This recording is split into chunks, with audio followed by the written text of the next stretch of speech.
ಎಲ್ಲರಿಗೂ ನಮಸ್ಕಾರ. ನಾನು ಡಾಕ್ಟರ್ ಮಂಜು ಭಾರ್ಗವಿ ಸಿನ್ಫೋಗೆ ಸ್ವಾಗತ. ಈ ದಿನ ನಾನು ಮಾತಾಡ್ತಾ ಇರುವಂತ ವಿಷಯ ಭಾರತ ಸ್ವಾತಂತ್ರ್ಯ ದಿನಾಚರಣೆ. ಭಾರತವು ಶತಮಾನಗಳ ಕಾಲ ಅನೇಕ ವಿದೇಶಿ ಆಳ್ವಿಕೆಯನ್ನು ಅನುಭವಿಸಿದೆ. ಇತಿಹಾಸದ ಹಾದಿಯಲ್ಲಿ ಮುಸ್ಲಿಂ ಸಾಮ್ರಾಜ್ಯಗಳಿಂದ ಆರಂಭಿಸಿ 17ನೇ ಶತಮಾನದಲ್ಲಿ ಯುರೋಪಿಯನ್ ವ್ಯಾಪಾರಿಗಳು ದೇಶಕ್ಕೆ ಕಾಲಿಟ್ಟರು. ಈ ವ್ಯಾಪಾರಿಗಳು ಆರಂಭದಲ್ಲಿ ವ್ಯಾಪಾರ ಮಾಡಲು ಬಂದರೂ ಕ್ರಮೇಣ ತಮ್ಮ ಸೈನಿಕ ಶಕ್ತಿಯನ್ನು ಬಳಸಿ ರಾಜ್ಯಗಳನ್ನು ಕಬಳಿಸಿ ರಾಜಕೀಯ ಪ್ರಭಾವ ಹೆಚ್ಚಿಸಿದರು. 1757ರ ಪ್ಲಾಸಿ ಕದನದ ಬಳಿಕ ಬ್ರಿಟಿಷರು ಭಾರತದಲ್ಲಿ ತಮ್ಮ ರಾಜಕೀಯ ಆಳ್ವಿಕೆಯ ಬಲವಾದ ನೆಲೆಯನ್ನು ಹಾಕಿದರು. ಇಂಗ್ಲಿಷ್ ಈಸ್ಟ್ ಇಂಡಿಯಾ ಕಂಪನಿಯ ಆಡಳಿತ 1857ರ ಸಿಪಾಯಿ ಕ್ರಾಂತಿಯವರೆಗೆ ಮುಂದುವರಿಯಿತು.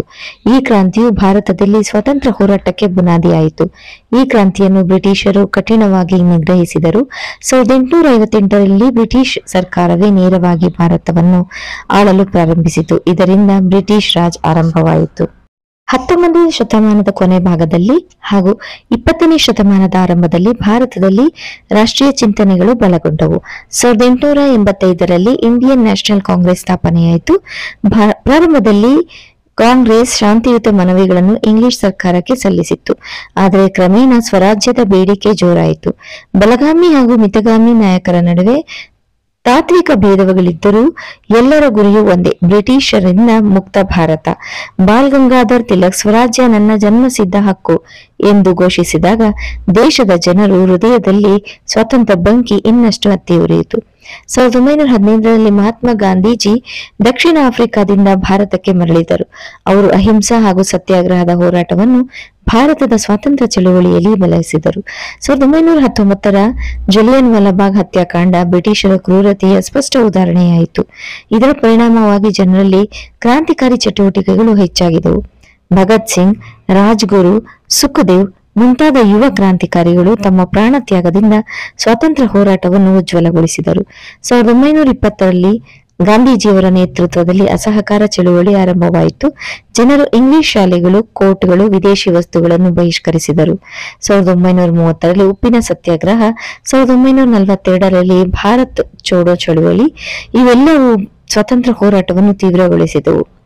ಕರೋ ಯಾ ಮರೋ, ಮಾಡು ಅಥವಾ ಮಡಿ ಎಂಬ ಮನೋಭಾವ ಜನರಲ್ಲಿ ಬಲವರ್ಧನೆಗೊಂಡಿತು. ದ್ವಿತೀಯ ವಿಶ್ವ ಯುದ್ಧದ ನಂತರ ಬ್ರಿಟಿಷರ ಆರ್ಥಿಕ ಸ್ಥಿತಿ ಕುಸಿತಗೊಂಡಿತು. ಜೊತೆಗೆ ದೇಶಾದ್ಯಂತ ನಡೆದ ಹೋರಾಟಗಳು ಹಾಗೂ ಅಂತಾರಾಷ್ಟ್ರೀಯ ಒತ್ತಡಗಳಿಂದ ಬ್ರಿಟಿಷರು ಭಾರತವನ್ನು ಬಿಟ್ಟು ಹೋಗಲು ತೀರ್ಮಾನಿಸಿದರು. 1947ರ ಜೂನ್ನಲ್ಲಿ ಲಾರ್ಡ್ ಮೌಂಟ್ ಬ್ಯಾಟನ್ ಅವರು ಬ್ರಿಟಿಷರು ಭಾರತವನ್ನು 15 ಆಗಸ್ಟ್ 1947ರಂದು ಸ್ವತಂತ್ರಗೊಳಿಸುವುದಾಗಿ ಘೋಷಿಸಿದರು. ಆದರೆ ಬ್ರಿಟಿಷರು ಭಾರತವನ್ನು ಭಾರತ ಹಾಗೂ ಪಾಕಿಸ್ತಾನ ಎಂಬ 2 ದೇಶಗಳಾಗಿ ವಿಭಜಿಸಿದರು. ಈ ವಿಭಜನೆಯಿಂದ ಲಕ್ಷಾಂತರ ಜನರು ಸ್ಥಳಾಂತರಗೊಂಡರು. ಅನೇಕ ಜೀವಹಾನಿ ಮತ್ತು ದುಃಖದ ಘಟನೆಗಳನ್ನು ಸಂಭವಿಸಿತು.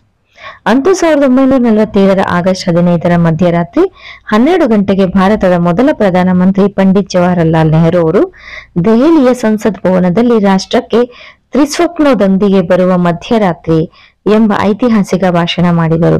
ಇದೇ ದಿನ ಭಾರತದ ರಾಷ್ಟ್ರಧ್ವಜವನ್ನು ಮೊದಲ ಬಾರಿಗೆ ಸ್ವತಂತ್ರ ರಾಷ್ಟ್ರದ ಪ್ರತೀಕವಾಗಿ ಹಾರಿಸಲಾಯಿತು. ಆ ದಿನದಿಂದ ಪ್ರತಿ ವರ್ಷ ಆಗಸ್ಟ್ 15ರಂದು ದೇಶದಾದ್ಯಂತ ಸ್ವಾತಂತ್ರ್ಯ ದಿನವನ್ನು ಭವ್ಯವಾಗಿ ಆಚರಿಸಲಾಯಿತು. ದೆಹಲಿಯ ಲಾಲ್ ಕಿಲ್ಲಾದ ಮೇಲೆ ಪ್ರಧಾನಮಂತ್ರಿ ರಾಷ್ಟ್ರಧ್ವಜವನ್ನು ಹಾರಿಸಿ ದೇಶದ ಜನತೆಗೆ ಸಂದೇಶ ನೀಡುವುದು ಪ್ರಮುಖ ಕಾರ್ಯವಾಗಿದೆ.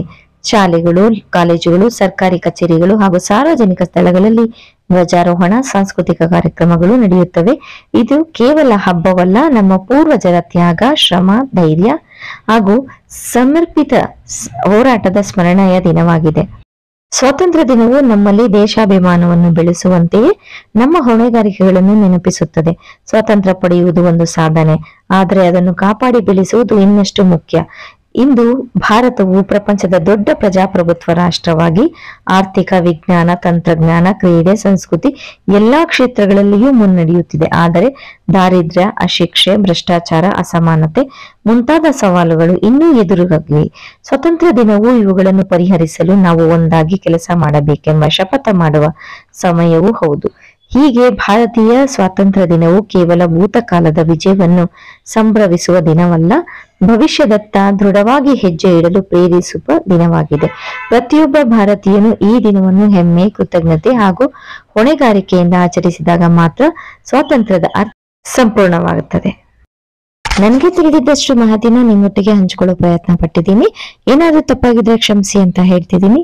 ಹಾಗೆ ಈ ವಿಡಿಯೋ ನಿಮ್ಗೆ ಇಷ್ಟ ಆದ್ರೆ ಖಂಡಿತವಾಗಿಯೂ ಲೈಕ್ ಮಾಡಿ, ಶೇರ್ ಮಾಡಿ, ಸಬ್ಸ್ಕ್ರೈಬ್ ಮಾಡೋದನ್ನ ಮರಿಬೇಡಿ. ಧನ್ಯವಾದಗಳು.